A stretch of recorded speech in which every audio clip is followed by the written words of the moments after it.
तो दोस्तों बहुत से लोग पूछ रहे हैं कि भाई आप कहाँ से हो।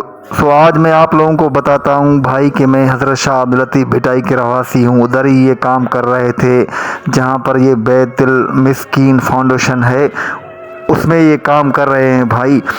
जिसको भी मिलना है आके मिले। हम हज़रत शाह अब्दुल लतीफ़ भिटाई में ही रहते हैं। दरगाह आपने देखी होगी, जिसको ये पता है वो कमेंट में लाजमी बताएं मुझे यार।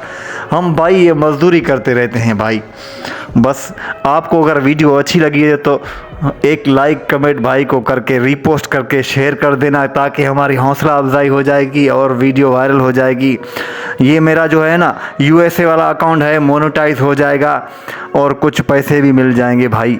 आप इसे शेयर करेंगे और रीपोस्ट करेंगे तो बड़ी बड़ी मेहरबानी होगी आप लोगों की। सबका शुक्रगुजार रहूँगा मैं। जो मेरी सपोर्ट करता है, जो और करेगा, सबकी सपोर्ट मैं भी करूँगा इंशाल्लाह। आप इनबॉक्स में आके रब्ता भी करें मुझसे, इंशाल्लाह मैं आपको नंबर भी दूँगा।